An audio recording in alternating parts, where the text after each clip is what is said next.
I'm Jeremy. Today's day 383 of reading. Today, reading Harry Potter and the Order of the Phoenix. Let's get started. We're currently on page 203. Let's go. Yeah, that'll be it, said Ron, sounding reassured.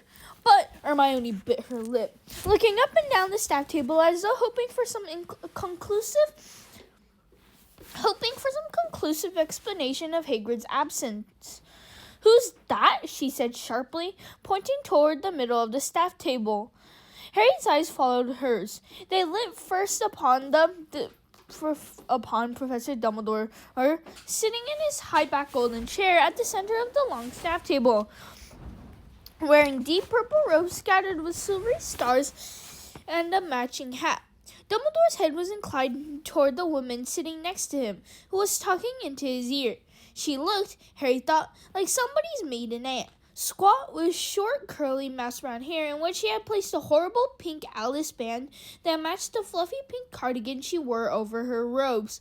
Then she turned her face slightly to take a sip from the goblet, and he saw, with the shock of recognition, a pallid, toad-like face and a pair of prominent, pouchy eyes. "It's that Umbridge woman." "Who?" said Hermione. "She was at my hearing. She works for Fudge." "Nice cardigan," said Ron, smirking. She works for Fudge," Hermione repeated, frowning. "What on earth she's doing here, then?" "Dunno." Hermione scanned the staff table. Her eyes narrowed. "No," she muttered. "No, surely not." Harry did not understand what she was talking about, but did not ask. His attention had been caught by Professor Grubbly Plank, who had just appeared behind the staff table. She worked her way along to the very end and took the seat that ought to have been Hagrid's. That meant that the first years must have crossed the lake and reached the castle.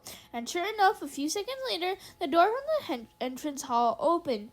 A long line of scared-looking first years entered, led by Professor McGonagall, who was carrying a stool on which sat an ancient wizard's hat, heavily patched and darned with a wide rip near the frayed brim. The buzz talk in the great hall faded away. The first years lined up in front of the staff table facing the rest of the students, and Professor McGonagall placed a stool carefully in front of them, then stood back. The first years' faces glowed palely in the candlelight. A small boy right in the middle of the row looked as though he were trembling. Harry recalled fleetingly how terrified he had been when he had stood there, waiting for the unknown test that would determine which house he belonged. The whole school waited with bated breath. The rip near the hat's brim opened wide like a mouth, and the sorting hat burst into song. "In times of old, when I was new and Hogwarts barely started, the founders of our noble school thought never to be parted. United by a common goal, they had this selfsame yearning to make the world's best magic school and pass along their learning. Together we will build and teach," the four good friends decided. And never did they dream that they might someday be divided. For were they such friends anywhere as Slytherin and Gryffindor, unless it was the second pair of Hufflepuff and Ravenclaw? So how could it have gone so wrong? How could such friendships fail? Why, I was there, and so can tell the whole sad, sorry tale.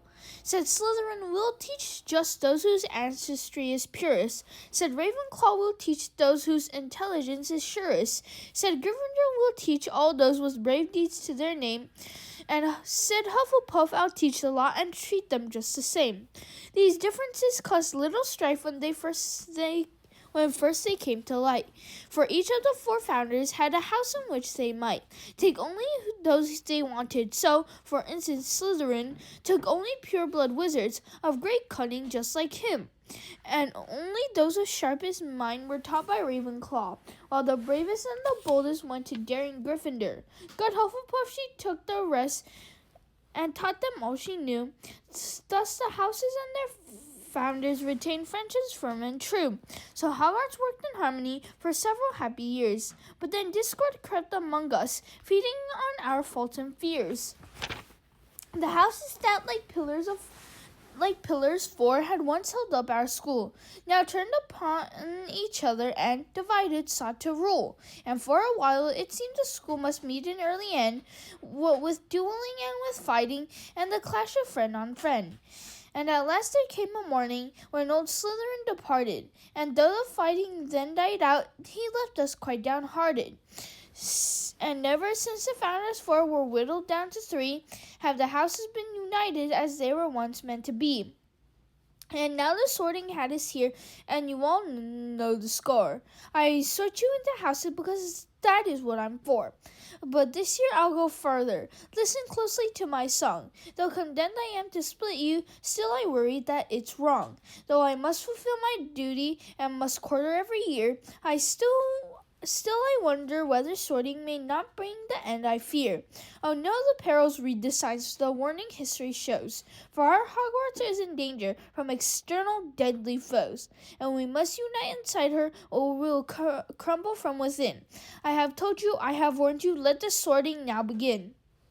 The hat became motionless once more. Applause broke out, though it was punctured, for the first time in Harry's memory, with mutterings and whispers. All across the Great Hall, students were exchanging remarks with their neighbors, and Harry, clapping along with everyone else, knew exactly what they were talking about.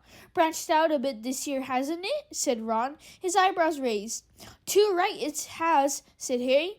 The sorting hat usually confined itself to describing the different qualities looked for by each of the 4 Hogwarts houses,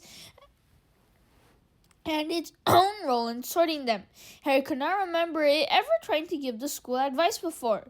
I wonder if it's ever given warnings before, said Hermione, sounding slightly anxious.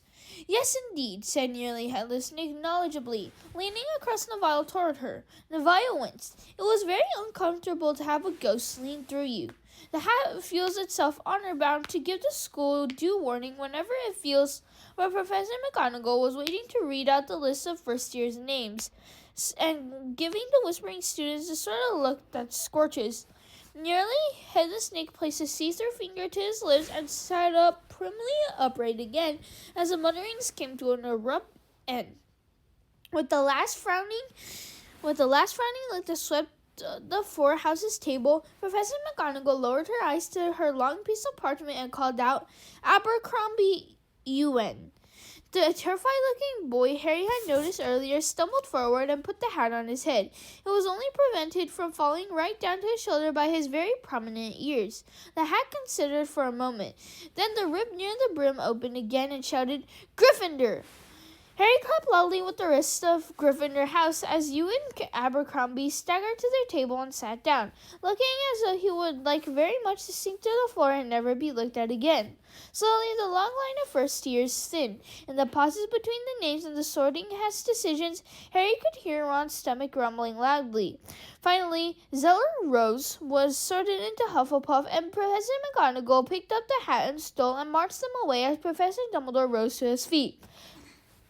Harry was somehow soothed to see Dumbledore standing before them all. Whatever his recent bitter feelings toward the headmaster, between the absence of Hagrid and the presence of those dragonish horses, he felt that his return to Hogwarts, so long anticipated, was full of unexpected surprises like the jarring note in a familiar song. But this, at least, was how it was supposed to be, the headmaster rising to greet them all before the start of term feast.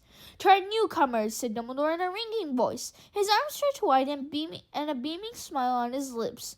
Welcome. To our old hands, welcome back. There is a time for speech-making, but this is not it. Tuck in. There was an appreciative laugh and an outbreak of applause as Dumbledore sat down neatly and threw his long beard over his shoulder so as to keep it out of the way of his plate. For food had appeared out of nowhere, so that 5 long tables were groaning under joints and pies and dishes of vegetables, bread, sauces, and flagons of pumpkin juice. Excellent, said Ron with a kind of groan of longing, and he seized the nearest plate of chops and began piling them onto his plate, watching wistfully by Nearly Headless Nick.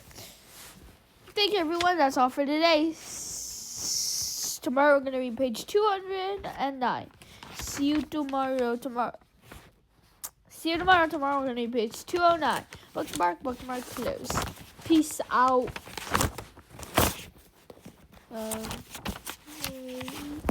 Peace out.